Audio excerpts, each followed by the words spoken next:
तुमसर तालुक्यातील छोटेखानी सोरणा लंजेरा गावाने अल्पावधीतच राज्य व देश पातळीवर आपली वेगळी ओळख निर्माण केली आहे। ग्रामीण भाग असूनही विकास, नियोजन आणि लोकसहभागाच्या जोरावर हे गाव आज आदर्श गाव म्हणून ओळखले जात आहे। याचे प्रमुख श्रेय जाते गावाचे सरपंच धर्मपाल धुर्वे यांच्या दूरदृष्टीला, लोकसहभागावर आधारित नेतृत्वाला आणि सातत्यपूर्ण प्रयत्नांना। भंडारा जिल्ह्यातच नव्हे तर संपूर्ण महाराष्ट्र आणि भारत पातळीवर जनजीवन मिशनची प्रभावी अंमलबजावणी लोकसहभागातून यशस्वी करून दाखवणारे सोरणा लंजेरा हे गाव आज इतर ग्रामपंचायतीसाठी मार्गदर्शक ठरत आहे। प्रत्येक घरापर्यंत नळाद्वारे पाणी पुरवठा, लोकांचा सक्रिय सहभाग आणि पारदर्शक अंमलबजावणी यामुळे या योजनेला खऱ्या अर्थाने यश मिळाले। यासोबतच गावात अंगणवाडी व शाळांचे डिजिटलायझेशन, वृक्ष लागवड व जोपासना, स्वच्छता अभियान,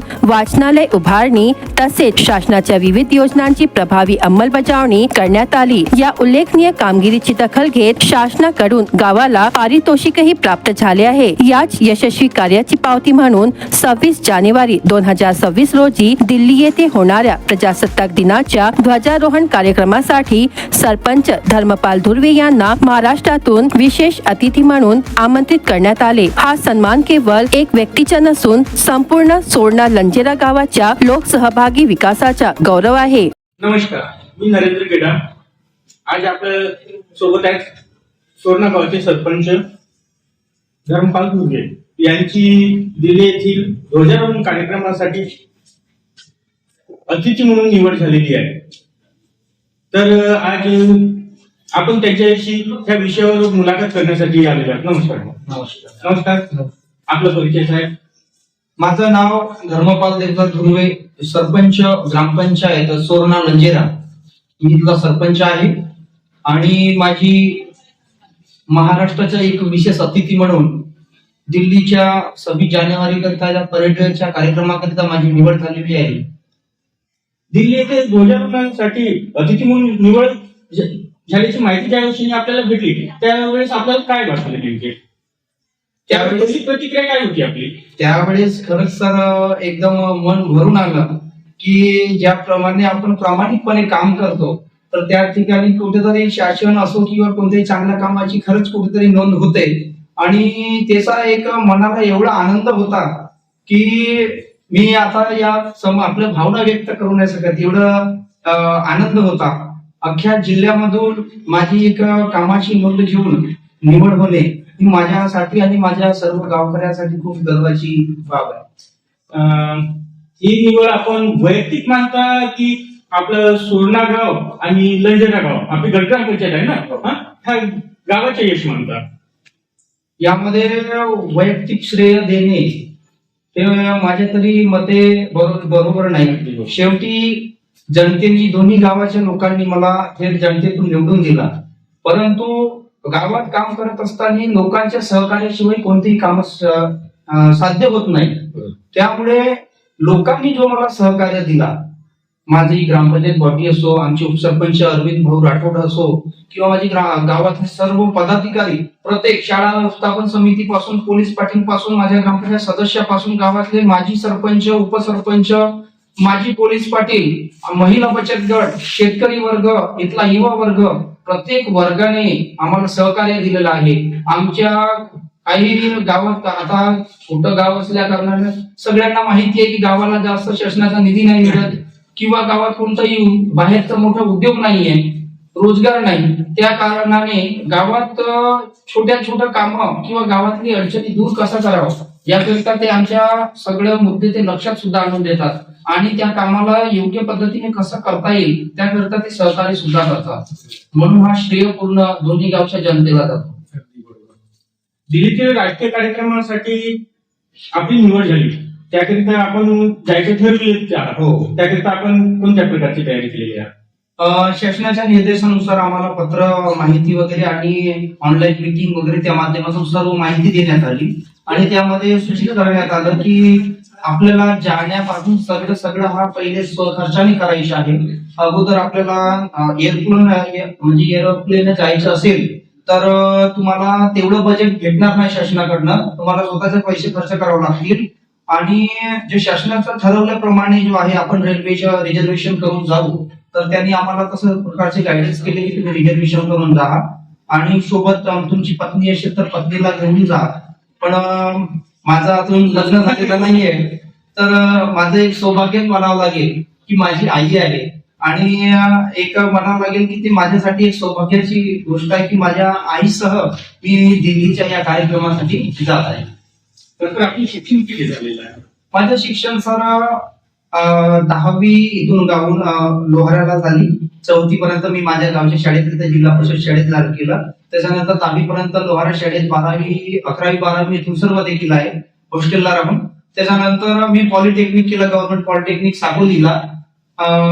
इलेक्ट्रिकल डिपार्टमेंट होतं माझा. त्याच्यानंतर मी बीई केलं नागपूरवरून आबा गायकवाड कॉलेज. मग आपलं शिक्षणाचं क्षेत्र वेगळं, हो. इंजिनिअरिंग, आणि गावात विकास कामे हा वेगळा. मग यात आपण कसं काय सामंजस्य बसवले? विशेष म्हणजे मला एक लहानपणापासून एक आवड आणि सगळ्यात महत्वाचा एक स्वप्न पण होता. आणि मी माझे वडील 2002 मध्ये गेले. मी जवळपास 2.5 ते 3 वर्षाचा होतो. त्या काळात आमची एक गवताची झोपडी आणि आई आणि 2 मुलं, आम्ही असे 3 लोकांचा कुटुंब होता. आणि त्या कुटुंबात उदरनिर्वाह करून शिक्षण घेणे ही खूप कठीण परिस्थिती होती. त्यावेळेस आम्ही स्वतःची जमीन नसताना लोकांची जमीन भाड्याने किंवा ठेक्याने करून तिथं राबून आम्ही स्वतःचं शिक्षण आणि हे करत गेला. तर या गावाशी, या मातीमध्ये काम केलेल्यामुळे या गावाशी माझी नाळ जुडलेली आहे. आणि या गावात या मातीत काम केल्यामुळे मला असं वाटतं की मला बाहेर कुठेतरी जाऊन जॉब करण्यापेक्षा माझ्या गावात कुठेतरी चांगला एक उद्योग, एक चांगला बिझनेस सेटअप करावा आणि गावच्या लोकांशी आनंदित राहावा, गावच्या लोकांनाही काम रोजगार मिळेल आणि आपलं गावही सुजलाम सुफलाम होईल, या उद्देशाने मी या वळणाकडे आहो. खरोखर आपले विचार खूप महान आहेत. नाहीतर अलीकडच्या काळात बघितलं आहे की कुठेतरी प्रोफेशनल शिक्षण झालं की शहराकडे वळतात, पण आपण शिक्षण घेतल्यानंतर त्याचा सदुपयोग गावातही का कसे करता येईल, म्हणजे खूपच सलाम आहे आपल्या त्या विचाराला.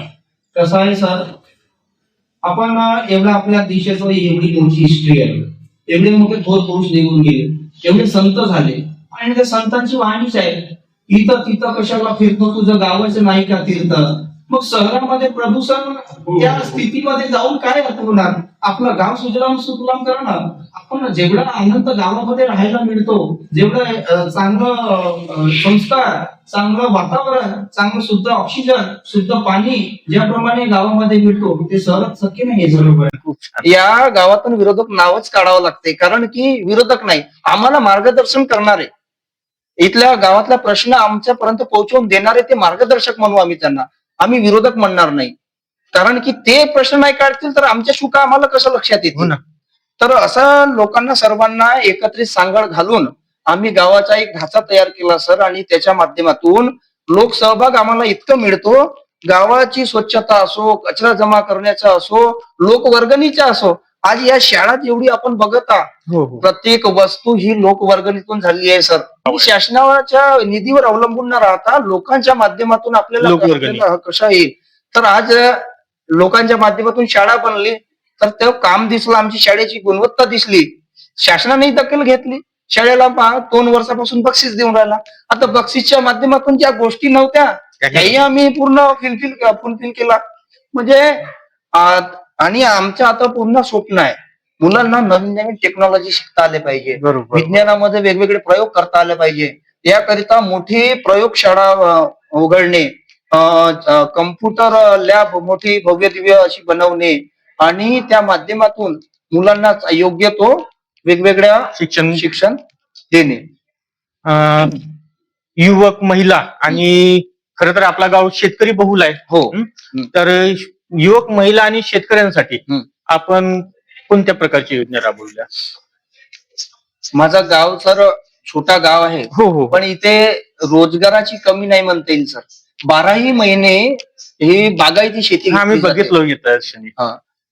टोमॅटो असो, गोबी असो, वांगा असो, कोहळा, लौकी, कारले, चवरी पासून अशा छोट्या छोट्या सगळं भाजीपाला या ठिकाणी 12ही महिने पकवण्यात येतो.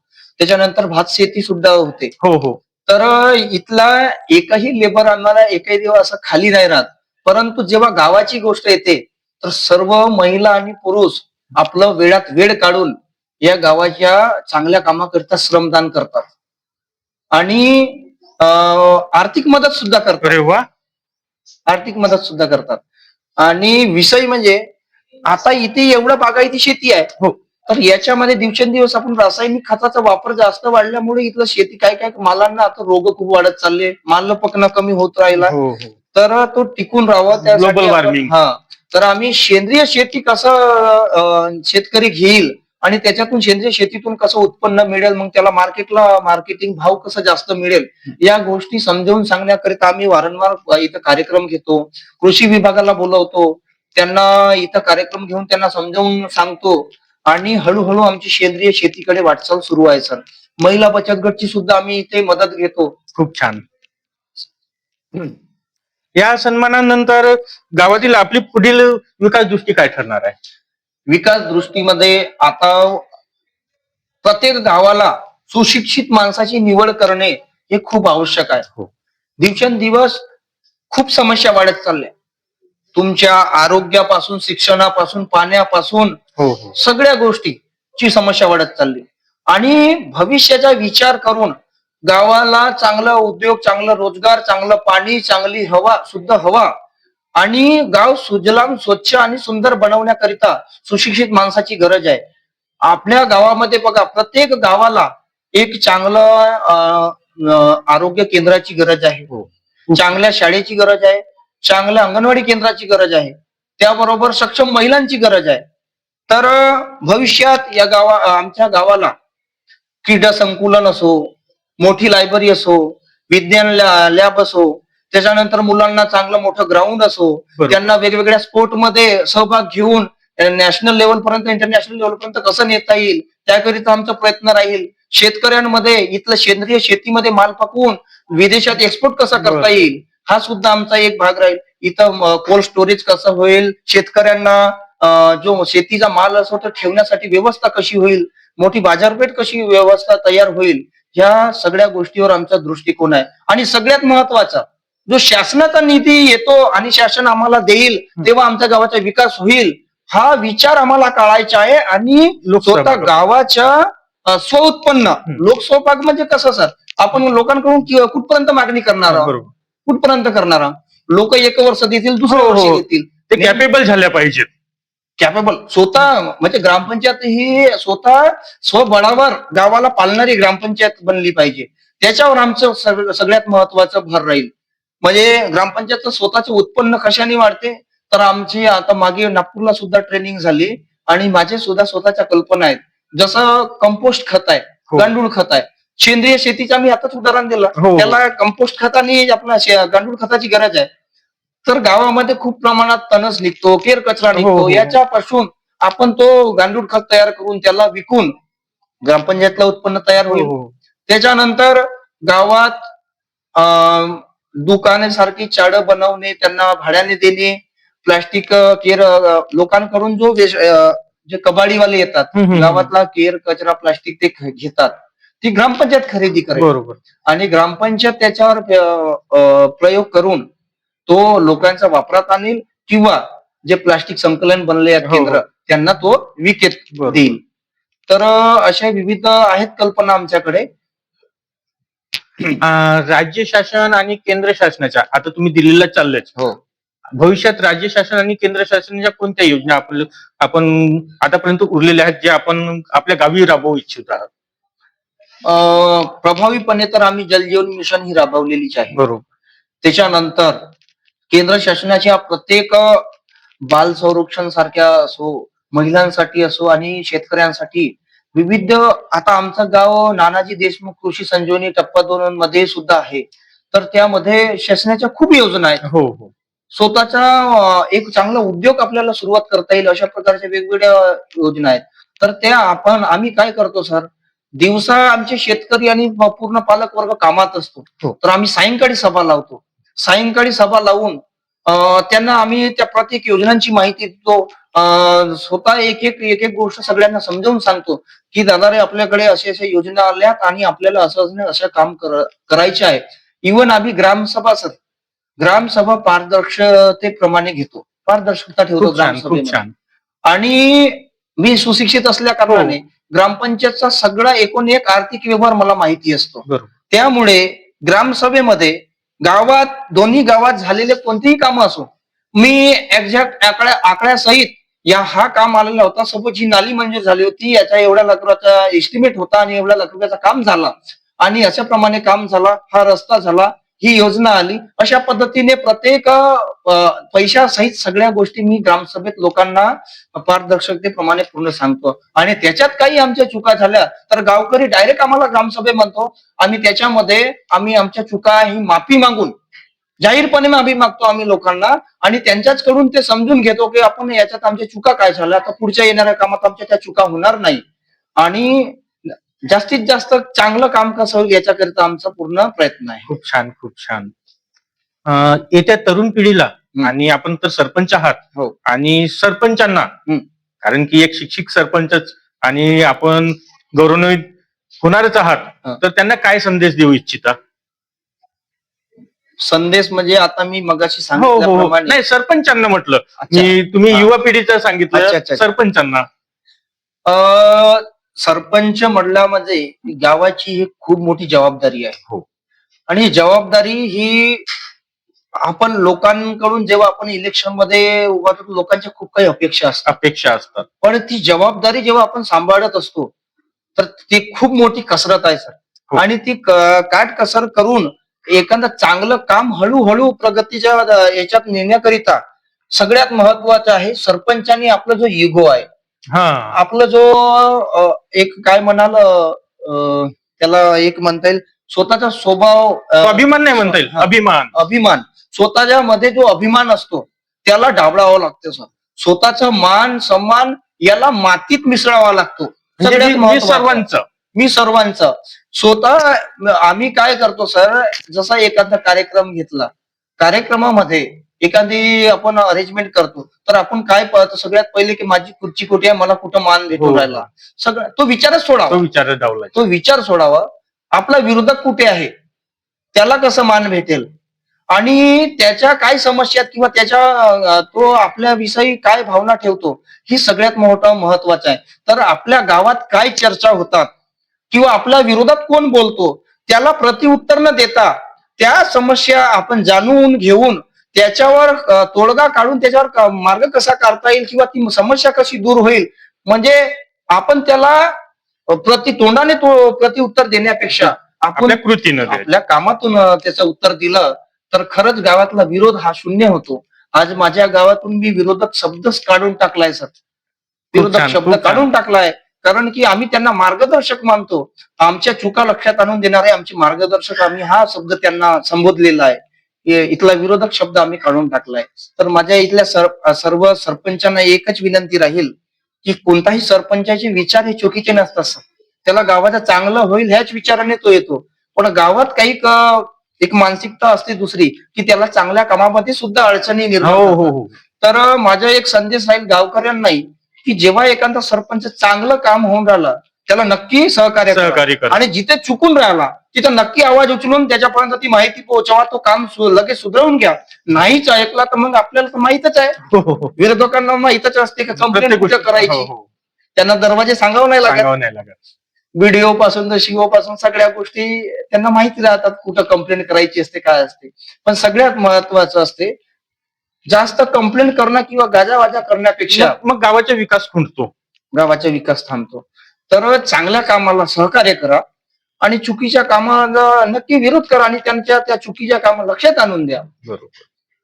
आणि सरपंचांनी आपला युगो सोडून स्वतःचा अभिमान सोडून गावासाठी सगळे आपले समजून विकास कामं करा. नक्कीच गाव तुमच्या पाठीशी राहील. या ठिकाणी एवढंच बोलतो. धन्यवाद. हे होते आपले सोरणा गावाचे सरपंच धर्मराज धुर्वे, धर्मपाल धुर्वे यांनी गावाचा विकास कशा प्रकारे केलेला आहे आणि भविष्यात ते आपल्या गावात काय करू इच्छित आहेत आणि त्यांनी येत्या पिढीला कोणता संदेश दिलाय आपणास सविस्तर असं सांगितलं. धन्यवाद सर. मी या सगळ्या कामाच्या मागे श्रेय ही माझ्या सर्व सोरणा आणि लंजिरा इथल्या दोन्ही गावातील सर्व जनतेला देणार, कारण की निवडून दिल्यानंतर त्यांनी माझ्या बरोबर साथ दिली, सहकार्य दिला, लोकसहभाग दिला, इवन आर्थिक मदत सुद्धा दिला. तर सगळ्यात प्रथम इथली शाळा असो, गावाचं नाव असो, प्रत्येक कामाला श्रेय हा गावकऱ्यांनी दिल्यामुळे हा सर्व गावाचा श्रेय, ह्या एवढ्या सर्व कामाचा श्रेय हा माझ्या सर्व गावातील जनतेला जातो. धन्यवाद.